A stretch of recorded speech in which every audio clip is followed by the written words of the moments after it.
안녕하세요. 사연을 듣고 계신 청취자 여러분에게 인사드립니다. 저는 40대 중반에 접어든 여자로 나름 부유하다면 부유한 조물주 위에 건물주 집안에서 태어났습니다. 대대손손 물려받은 땅은 예전엔 별 쓸모없는 모래밭 땅이었다고 해요.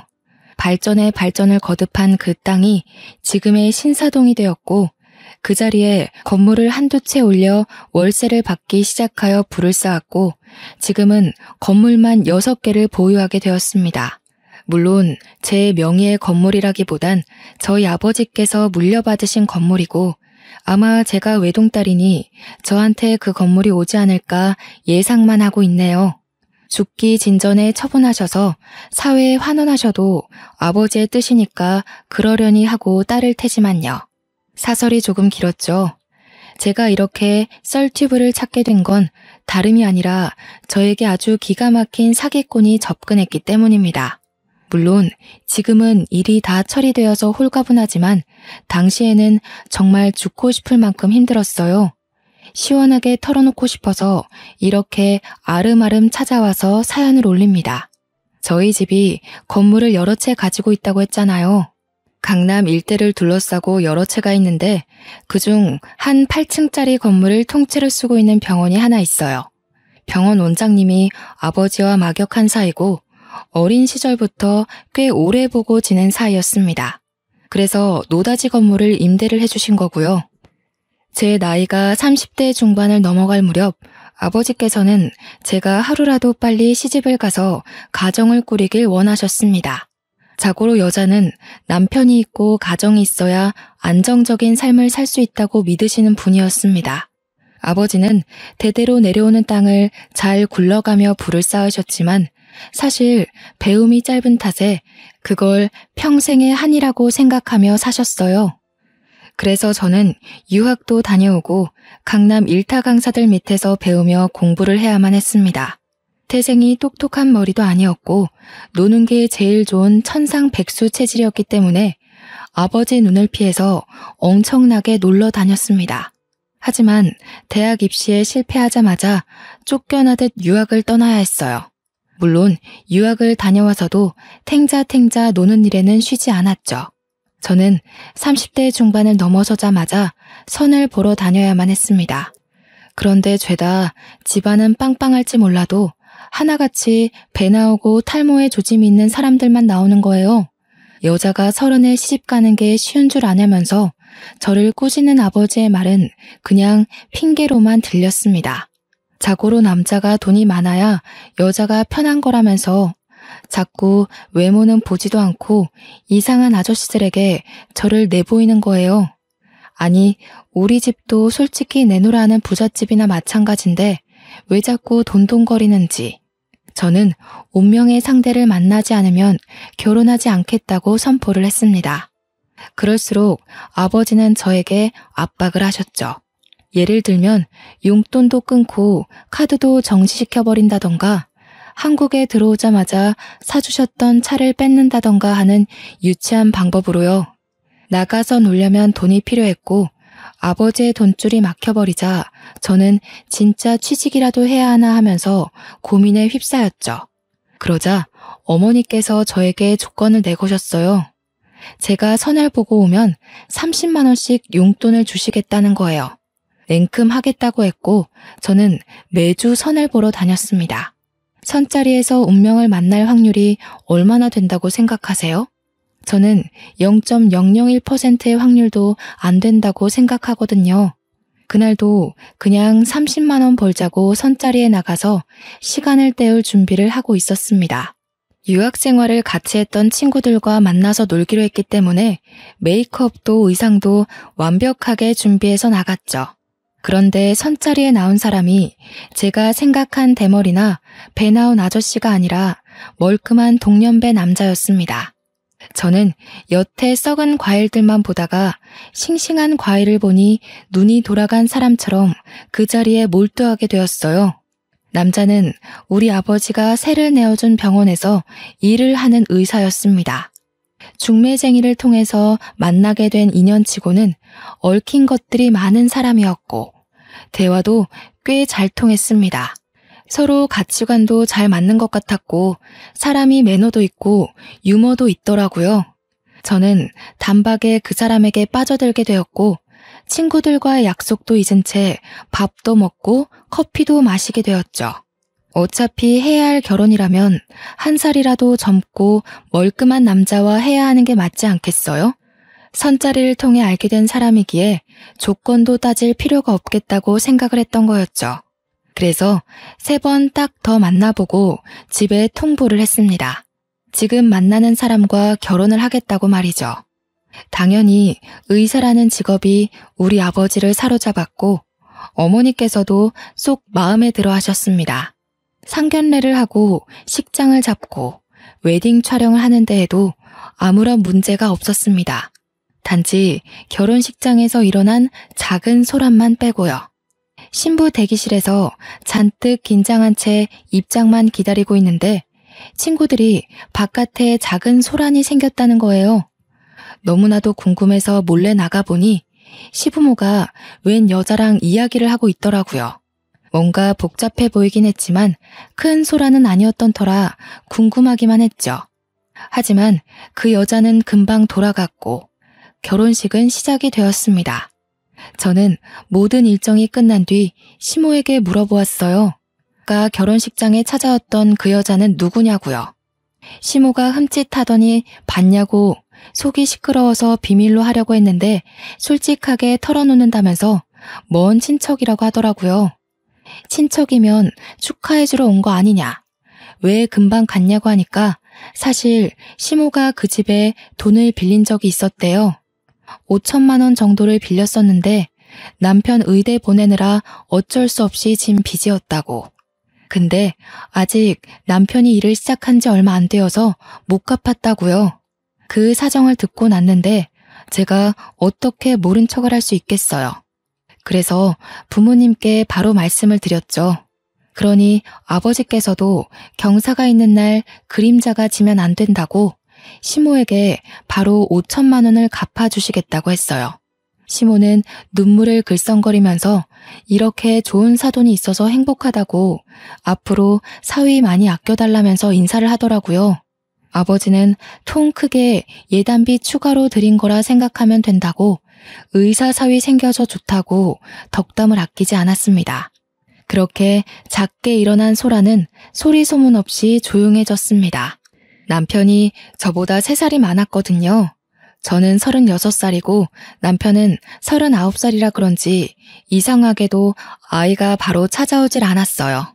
피임을 따로 하지 않았음에도 불구하고 아이가 바로 생기지 않으니 저희 집에서 보약이며 병원이며 막 끌고 다니기 시작했어요. 저는 결혼한 지 이제 고작 3개월밖에 되지 않았는데 신혼을 좀 즐기면 안 되겠냐고 했지만 아버지께서는 더 늙어서 아이를 가지면 위험하다는 입장을 고수하셨습니다.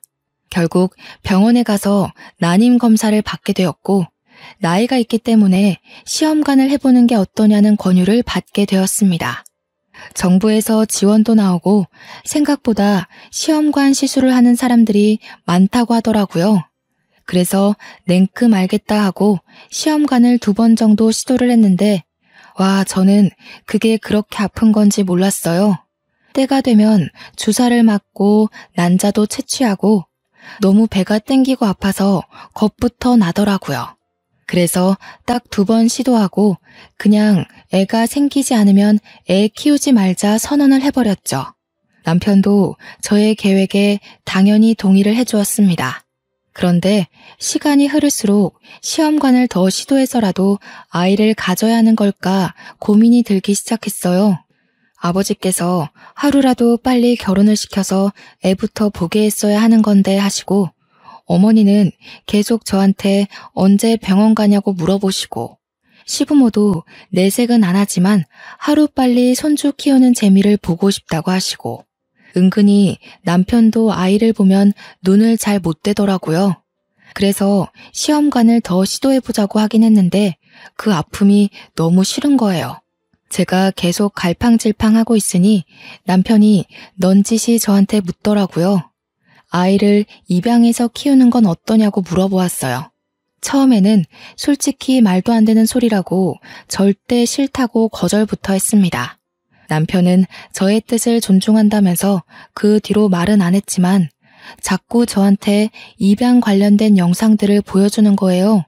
막 인간극장 같은 데에서 입양할 하루 이런 거 나오면 틀어놓고 괜히 저보고 같이 보자고 하고, 유튜브 같은 데나 커뮤니티 같은 곳에 입양에 관련된 컨텐츠가 올라오면 저한테 링크를 보내서 같이 보자고 하고, 내 자식도 아닌데 어떻게 내 자식처럼 키울 수 있겠냐고 거절하던 저는 뽀얗고 귀여운, 하지만 부모에게 버려진 신생아들을 보면서 마음이 아파지기 시작했습니다.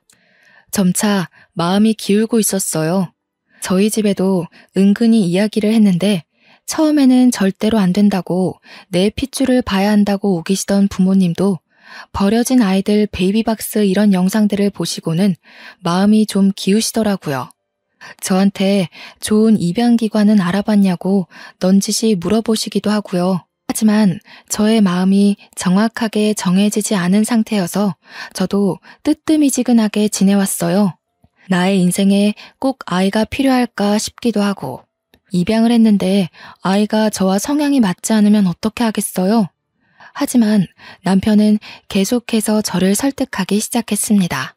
차라리 대놓고 설득을 하면 반발심이라도 생겨서 절대 싫다고 말이라도 하겠는데, 은근히 불쌍한 아이들을 돕는 거다 라는 식으로 말을 하니까 매몰차게 거절도 못하겠더라고요.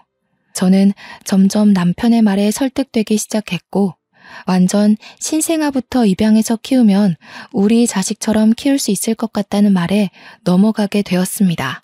마지막 선택은 제가 하는 거라면서 남편이 저에게 오롯이 모든 결정을 맡기겠다고 했어요. 시부모에게도 은근히 물어봤는데 마음으로 낳은 자식도 다 자기 자식이라고 하더군요.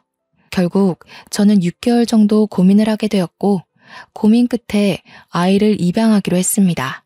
그때부터 부랴부랴 입양기관을 알아보기 시작했는데 도통 눈에 들어오는 곳이 없었습니다. 물론 아이를 골라서 입양하는 건 아니지만 그래도 평생을 함께하고 내 자식처럼 키울 아이인데 정확한 절차를 거쳐서 아이를 입양하고 싶었습니다. 그렇게 여러 기관을 둘러보는 도중 남편이 입양기관 하나를 추천받았다면서 이야기를 해주었어요. 시스템도 꽤 잘 돌아가고 있는 것 같고 추후에 친부모를 찾을 수 있게 추적이 가능하다고 하더군요. 아이가 원할 경우에는 친부모를 만나게 해주고 싶다는 생각도 했기 때문에 저는 남편이 추천해준 기관에서 입양을 하기로 마음을 먹었습니다. 남편은 저에게 마지막으로 한 번 더 고민을 해보라고 했고 결심이 선 저는 입양을 하겠다고 했어요. 더 이상은 물을 수 없다는 걸 저도 잘 알고 결정한 일이었습니다. 결혼한 지 1년이 채 안 돼서 저희 부부는 아이를 입양했습니다. 여러 신생아들이 누워있는 방 안에서 저희가 입양할 아이를 딱 마주하는 순간 이상하게도 눈물이 흐르더라고요. 저 아이가 이제 나의 아이구나 하는 마음이 들면서 가슴 한구석이 몽글몽글한 게 피어오르는데 정말 벅차오름이 느껴졌다고나 할까요? 제 호적에 올라갈 아이니까 정말 예쁘게 좋은 것만 보여주면서 한평생을 함께하겠다고 다짐을 했습니다. 남편도 저에게 이 아이를 만난 게 우리의 행운이길 바란다고 말해주었어요. 여자아이임에도 불구하고 짙은 눈썹에 한쪽만 살짝 지어진 쌍꺼풀이 저희 남편의 얼굴과 너무나도 닮았기에 더 정이 갔습니다. 처음에는 신생아가 아니라 3, 4살 정도 되는 아이를 입양할까 고민도 하긴 했어요. 아이들이 나이가 차도록 입양이 되지 않으면 평생 보육원 신세를 지게 되는 경우도 있다고 하더라고요. 그럴 경우 성인이 되어 보육시설을 떠날 때 자립금 조금 받아서 홀로 서기를 해야 한다고 들었어요. 저는 그런 아이들에게 든든한 울타리가 되어도 좋겠구나 싶어서 다 큰 아이를 입양할까도 고민했었거든요. 하지만 남편이 저에게 신중하게 이야기를 하더라고요. 이미 자란 아이들은 사고방식이 자리를 잡았을지도 모르니 살면서 부딪힐 일이 많을지도 모른다고요. 저는 아이 키우는 일에 면역이 전혀 없는 사람이니까 남편 말을 신뢰하게 되었어요. 아무래도 의사니까 어린 아이들도 많이 보고 가족 단위의 환자들을 많이 보니까요. 게다가 저보다 훨씬 똑똑한 사람이니 어련히 알아서 잘할까 싶기도 했습니다. 저는 남편의 말을 듣고 신생아를 입양했고 정말 말 그대로 육아지옥에 빠지게 되었어요. 탯줄이 떨어진 지 얼마 안 된 아기는 울다가 태열이 오르기도 하고 엉덩이에 기저귀 발진이 나기도 했어요. 울다가 분수처럼 분유를 토해냈을 때는 정말 119라도 불러야 하나 싶었는데 다행히 남편이 의사라 괜찮다고 저를 안심시켜 주었습니다. 트림을 제대로 하지 못하면 그렇게 분수토를 할 수 있다고 하더군요. 저는 은근히 육아에 척척박사인 남편 덕에 어려움 없이 아이를 키울 수 있을 줄 알았지만 그것 또한 제 착각이었고요. 아이가 어찌나 잠을 자지 않던지 등 센서라고 하던가요? 내려놓으면 울고 내려놓으면 잠에 깨고 하루 종일 먹고 자고 싸는 것밖에 하지 않는 아기가 왜 이리 까다로운 건지 애를 낳은 것도 아닌데 산후 우울증이 올 것 같은 기분이 들었습니다. 제가 너무 힘들어하니까 부모님께서 저에게 베이비시터를 구해주셨어요. 돈이야 넘쳐나니까 우리 딸 몸 축나지 않게 쉬엄쉬엄 육아하라는 깊은 뜻이었습니다. 저는 아이를 전문적으로 돌봐주시는 베이비시터가 오고 나서야 한숨 돌릴 수 있었습니다. 그렇게 50일이 지나고 예방접종도 시작하고 아이가 눈을 맞춰오기 시작하니 정말 너무 이뻐 죽겠더라고요. 100일이 지나서는 잠도 잘 자고 이쁜 짓을 하기 시작하는데 정말 내 배로 낳은 아이도 아닌데 이렇게 예쁠 수가 있나 싶었습니다. 그렇게 200일, 300일이 지나고 아이의 돌잔치 날이 다가왔어요. 입양하지만 누구보다 성대하게 첫 생일 잔치를 해주고 싶은 마음에 국내에게 가장 유명한 호텔 돌잔치 코스를 예약했습니다. 남편이 일하는 병원 직원들부터 시작해서 제 유학 시절 친구들까지 정말 하나하나 손수 초대장을 돌려 불러 모았습니다. 정갈한 분위기 속에서 아이의 생일을 축하해주기 위해 몇백 명의 손님이 모였죠. 그렇게 돌잔치가 시작되고 웃음이 마를 일 없이 신나는 분위기 속에서 돌잡이가 시작되었습니다. 저는 내심 아이가 건강하고 무탈하기만을 바랬던지라 명주실 같은 걸 잡으면 좋겠다고 생각했는데 남편은 은근 욕심이 있었나 봐요. 아이의 손이 청진기와 판사봉 사이에서 갈팡질팡하니 계속 뚫어져라 청진기만 보더라고요. 본인이 의사니까 아이도 의사가 되었으면 하는구나 싶었습니다. 그렇게 고민하던 딸이 청진기를 번쩍 들었고 주위에서 환호성이 막 터졌습니다. 아이가 아빠 닮아서 의사가 되려고 청진기를 잡았네. 의사 아빠의 의사 딸이 태어났네. 축하한다. 하는 소리가 막 들려왔어요. 저는 우리 딸을 꼭 안고서 얼굴에 뽀뽀를 했습니다. 미리 아기가 속도 깊은지 엄마 아빠 보라고 당당하게 청진기를 잡아들었구나 싶어서요. 짙은 눈썹에 한쪽만 지어진 쌍꺼풀까지. 지 아빠 판박이인데 청진기까지 집어드니 돌잔치 분위기가 엄청나게 과열이 되었습니다. 남편도 얼마나 좋아하던지 누가 보면 자기가 낳은 자식인 줄 알겠더라니까요. 이렇게 행복할 거 왜 입양을 오랜 시간 고민했는지 그 고민하던 시간을 되돌리고 싶을 정도였어요. 아이 하나로 우리 가족은 더욱 끈끈해졌고 더욱 서로를 이해하고 배려하고 사랑하게 되었습니다. 다름 아닌 이 작은 아이가 해낸 거였죠. 날이 갈수록 아빠를 닮아가는 것 같다는 주위의 말에 남편은 껄껄 웃으면서 자기가 더 많이 사랑해줘서 아이가 자기를 닮는 거라고 하더라고요. 평소에 남편이 아이에게 정말 잘하긴 하거든요.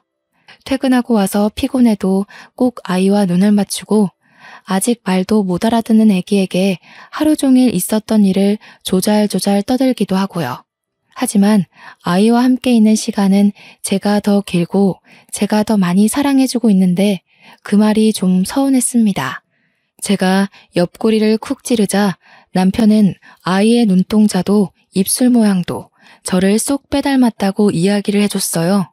그 이야기를 듣고 보니 정말 저랑 닮은 것 같이 보이더라고요. 그렇게 돌잔치를 끝내고 아이는 잔병치레 하나 없이 정말 건강하게 하루하루를 보내고 있었습니다. 1년이 지나고 2년이 더 지나고 아이가 4살이 될 때까지 정말 예쁘게 컸습니다. 다른 아이들처럼 말을 듣지 않고 떼를 쓰거나 하는 일도 없이 정말 얌전하게 자랐어요. 밖에 나가서도 소란을 일으키지 않고 앉은 자리에서 우는 법이 없어서 주위에서도 칭찬이 자자했습니다. 오죽하면 다른 엄마들이 저에게 와서 교육의 비법이 뭐냐고 자기네 아이들은 밥 먹으라 하면 사방팔방 뛰어다녀서 곤란하다고 했어요. 그냥 우리 아이 성향이 그런 건데 싶었지만 그렇게 말해봐야 좋을 게 없을 것 같아서 밥상머리 교육을 따끔하게 하는 편이라고 둘러댔죠. 그런데 그뿐만이 아니라 우리 아이는 정말 남들에게 부러움을 많이 타는 아이였어요. 성심이 착한 것도 그렇고 번듯한 것도 그렇고 배려심까지 있어서 친구들이랑 놀면서 싸우는 법이 없었습니다. 우는 친구들을 달래주기도 하고 혼자 노는 친구에게 다가가 같이 놀기도 하고 정말 제 딸이지만 너무나도 완벽한 아이였죠. 어린이집 선생님이 오죽하면 한번 환생한 게 틀림없다고 할 정도로 어른스러운 아이였습니다. 5살이 되었을 땐 한글까지 완벽하게 다 떼버려서 저와 남편이 얼마나 놀랐는지 몰라요. 가르쳐 준 적도 없고 학습지도 따로 시킨 적이 없는데 완벽하게 책을 읽더라니까요. 오죽하면 아버지께서 저에게 쏟아부었던 교육비를 손녀에게 쏟아부었어야 했다며 껄껄 웃으셨습니다. 집안에 천재가 나왔다고 시부모도 아이의 진로를 벌써부터 의사로 점찍어 두셨고요. 하지만 저는 우리 아이가 너무 빨리 성숙해지지 않기를 바랐어요. 저한테 어리광도 부리고 저 쇼핑하는 재미도 들었으면 했고요. 공부만이 인생의 전부가 아니라는 걸 알리고 싶었죠. 하지만 고작 5살짜리 아이에게 열심히 설명해봐야 뭘 알겠나 싶어서 좀 더 크기만 기다리고 있었습니다.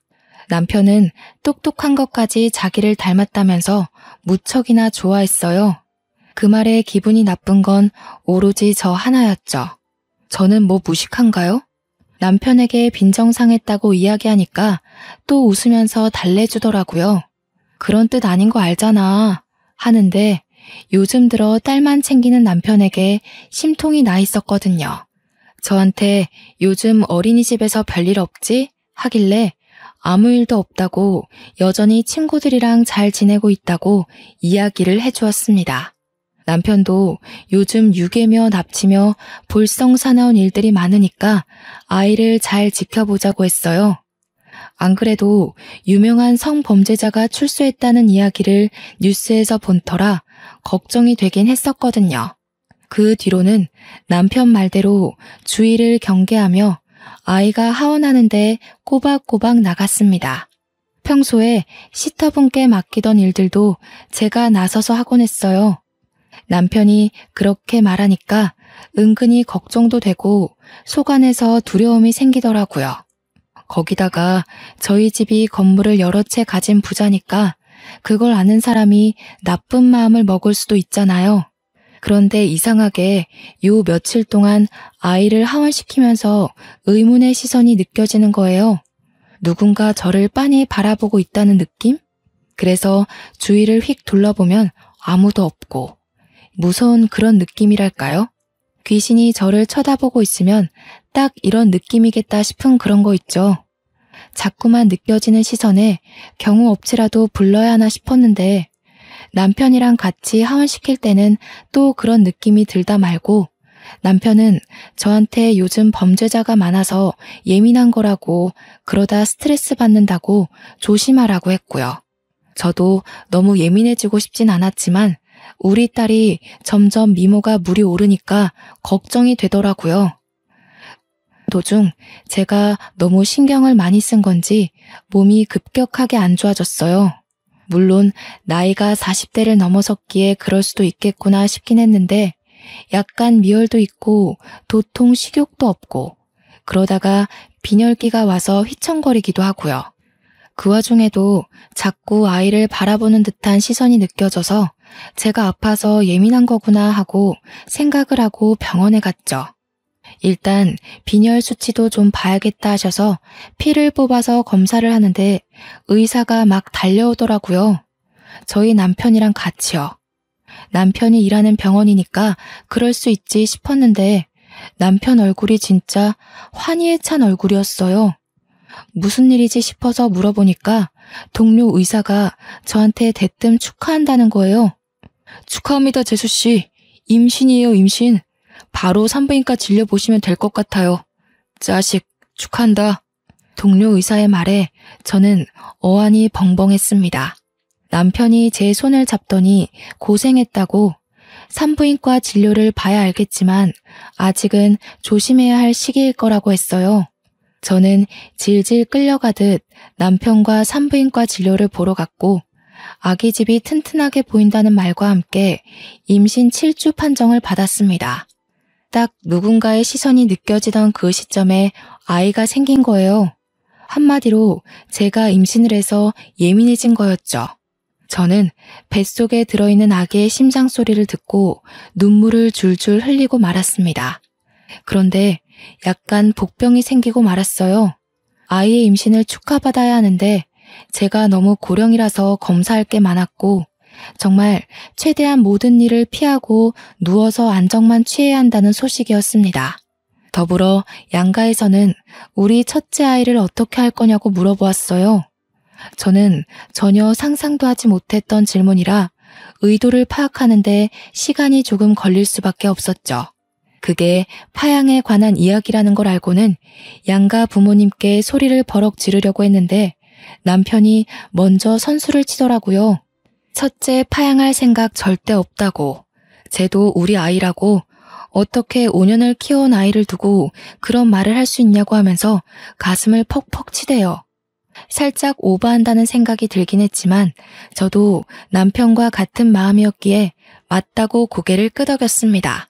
그렇게 뱃속의 아이와 태교를 하며 안정을 취해가고 있었습니다. 저희 부모님은 제가 혹여라도 무리해서 유산이라도 할까 싶어 저희 집에 시터들을 대거로 늘려주셨고요. 첫째 아이를 예전처럼 놀아주진 못하지만 그래도 시터들이 내내 아이를 돌봐주어서 한결 마음의 안정이 찾아오더라고요. 남편도 저 아이를 위해 더욱 노력을 해주었습니다. 배가 점점 불러오기 시작하고 어느덧 아랫배가 봉긋하게 올라와 제가 둘째를 임신했다는 사실을 주위에서도 알게 되었습니다. 주위 엄마들이 나이가 먹어서도 부부 금슬이 좋다면서 저희를 부러워했어요. 저도 이렇게 갑자기 임신할 줄 몰라서 조금 당황스러웠지만 주위에서 부러워하는데 싫은 사람이 어디 있겠어요. 그날도 다름없이 아파트 놀이터에서 첫째 아이가 노는 걸 지켜보고 있었습니다. 임신 중기가 되었기 때문에 어느 정도 산책도 해줘야 한다고 해서 아이와 낮 시간에 놀이터에 가서 놀고는 했거든요. 그런데 이상하게 시선이 느껴지는 겁니다. 그래서 고개를 휙 돌려보니까 웬 여자가 저 멀리서 저와 아이를 빤히 바라보고 있는 거예요. 임신하면서 예민해서 느꼈던 그 시선이 정말 실제로 존재하는 시선이었던 것이었어요. 저는 놀래서 그 여자를 빤히 바라보고 있었는데 시선이 제가 아닌 저희 첫째 아이를 보고 있더라고요. 근데 그 눈빛에서 느껴지는 감정이 딱 봐도 우리 아이의 친모가 아닐까 하는 생각이 들 정도로 진하더라고요. 제가 급하게 저기요 하고 불렀는데 그 여자가 저를 보더니 제 배를 한번 보고 흠칫 놀라서 뛰어 도망을 가는 겁니다. 제가 계속 저기요 잠시만요 하고 부르는데도 뒤 한 번 돌아보지 않고 달려갔어요. 저는 배가 이미 불러있었기에 뛸 수도 없었고 멀어지는 그 여자를 멍하니 바라보고 있었습니다. 그날 저녁 퇴근하고 돌아온 남편에게 낮에 있었던 일들에 대해 이야기를 했습니다. 그런데 남편 얼굴이 약간 사색이 되는 거예요. 남편도 많이 놀랐겠다 싶어서 등을 토닥여 주었습니다. 그런데 그런 와중에도 약간 남편의 반응이 이상하게 느껴졌어요. 저도 물론 놀라긴 했지만 나중에 첫째 아이가 궁금해할 거 생각하면 친모와의 친분을 유지해도 괜찮겠다 싶긴 했거든요. 그런데 남편의 반응이 이상하고 또 갑자기 문득 떠오르는 그 친모로 추정되는 여자의 얼굴이 이상하게 낯이 익은 거예요. 하지만 제가 아무리 의심해봐야 당장 나올 만한 다른 무언가가 없으니 그냥 잠을 잤습니다. 남편은 입을 꾹 다문 채로 말을 아꼈고요. 그런데 다음 날에도 같은 자리에서 그 여자가 우리 첫째 아이가 놀이터에서 놀고 있는 걸 지켜보고 있었습니다. 저는 너 누구야? 누군데 우리 애를 자꾸 훔쳐보는 거야? 하고 세게 나갔습니다. 그러자 저를 확 째려보면서 아무 말도 안 하고 또 사라지는 거예요. 찝찝한 마음을 잔뜩 안고 아이를 데리고 집으로 돌아왔습니다. 그런데 그날 저녁에 모르는 번호로 문자가 들어오더라고요. 언제까지 그 아이가 네 아이일 것 같아? 반쪽짜리 아이 데리고 살면서 행복하니? 저는 이게 무슨 소리인가 싶었습니다. 반쪽짜리 애를 데리고 산다는 게 무슨 의미인지 도통 이해가 가질 않아서 남편에게 문자를 보여주었습니다. 이런 문자가 도착했는데 무슨 뜻인지 모르겠다고 알고 있냐고요. 남편이 문자를 보더니 갑자기 그 미친년이? 이러면서 씩씩거리는 게 아니겠어요? 그러면서 저한테도 당장 그 번호도 차단하고 문자도 지워버리래요. 남편의 그런 반응이 더욱 수상해서 알겠다고 대답은 하고 차단도 지우지도 않았습니다. 그리고는 그 번호로 답장을 보냈어요. 반쪽짜리 애라는 게 무슨 소리냐고. 정확하게 말을 해달라고 하니 저에게 빠른 답장이 왔습니다. 궁금하면 남편이랑 아이랑 유전자 검사를 해보라는 답장이요. 저는 밤새 한숨도 잠을 잘 수가 없었습니다. 반쪽짜리 애라는 게 제 피는 섞이지 않았지만 남편의 피는 섞였다는 이야기인가 싶어 잠이 도통 오질 않더라고요. 저는 밤을 꼴딱 새우고 아침에 출근하는 남편을 배웅하고 남편의 칫솔과 아이의 머리카락, 침을 면봉에 묻혀서 그대로 유전자 검사를 맡겼습니다. 결과가 나오기까지 일주일 동안 정말 밥도 못 먹고 검사 결과만 기다렸습니다. 그런데 너무나도 충격적이게도 친자 일치가 뜨는 겁니다. 그러니까 우리의 첫째 아이는 남편이 밖에서 낳은 아이였어요. 저는 충격에 배가 당겨오기 시작했고 그대로 쓰러지고 말았습니다. 저를 발견한 시터 아주머니께서 119를 불러 저를 병원으로 이송시켰어요. 정신을 차리니 병원에 누워있고 남편이고 시부모고 친정 부모님이고 다 병실에 와 계시더라고요. 저는 충격으로 눈물만 줄줄 흘리면서 배를 더듬어 보았습니다. 그러자 어머니께서 저에게 아이는 멀쩡하니까 안심해도 된다고 도대체 갑자기 왜 쓰러진 거냐고 묻더라고요. 무슨 일이라도 생긴 건 아닌지 무척이나 걱정이 된다면서 제 손을 꼭 잡은 남편이 저에게 검사를 좀 해보자고 했어요. 저는 그 손을 냉정하게 뿌리쳤습니다. 네가 무슨 낯짝으로 내 손을 잡고 나를 위하는 척하는 거야? 저의 날선 반응에 남편도 시부모도 저희 부모님조차 당황해서 아무 말도 하지 못하고 있었습니다. 남편은 순간 문자 메시지가 생각이라도 났는지 저한테 그 번호 차단 안 했냐고 물어보더라고요. 저는 콧방귀를 뀌면서 떨리는 가슴을 진정시키고 남편에게 완전 난리를 치기 시작했어요. 내가 반쪽짜리 애라는 말에 놀라서 유전자 검사를 해봤어. 그럴 리 없을 거라고 생각하며 첫째 아이의 머리카락을 뽑아서 네 칫솔과 검식을 보냈다. 그런데 글쎄 친자 일치가 뜰 줄이야. 내가 상상이라도 했겠어. 저희 부모님은 경악하시면서 이게 다 무슨 소리냐고 소란을 떠셨어요. 시부모도 남편도 사색이 되어 아무 말도 못하고 있더라고요. 그 순간 알게 되었죠. 남편도 시부모도 첫째 아이가 남편의 친자인 걸 알고 있었던 게 틀림없구나 하는 사실을요. 첫째 아이 입양한 게 남편 친자식이었다고요. 그 여자 데려와. 멀리서 우리 애 지켜보던 그 여자 당장 내 눈앞에 데려오라고. 그랬더니 시부모가 갑자기 막 저를 미친 사람 취급하면서 정신이 나간 것 같다고 임신하더니 어디 약물 부작용이라도 난 거 아니네요. 딱 잡아떼면서 제 망상이라고 하는 게 아니겠어요? 저는 시터분에게 당장 연락해서 유전자 검사 용지를 병원으로 가져다 달라고 했습니다. 그러자 그제서야 날뛰던 시부모가 입을 싹 다물더라고요. 다들 적막한 분위기에 아무 말도 못하고 있는데 갑자기 그 여자의 얼굴이 번뜩 떠오르면서 한 가지 장면이 스쳐 지나가는 거예요. 예상이나 하시겠어요? 바로 결혼식 날 와서 소란을 일으켰다던 먼 친척, 그 여자의 얼굴이 아이를 바라보던 여자의 얼굴과 똑같은 거예요. 저는 순간 소름이 오소소 돋아서 생각나는 대로 막 뱉어내기 시작했습니다. 그 여자, 친모라는 여자, 우리 결혼식 때 왔었지? 어머님이 돈 빌렸다고 5천만 원 갚아야 한다던 그 여자가 친모 맞잖아.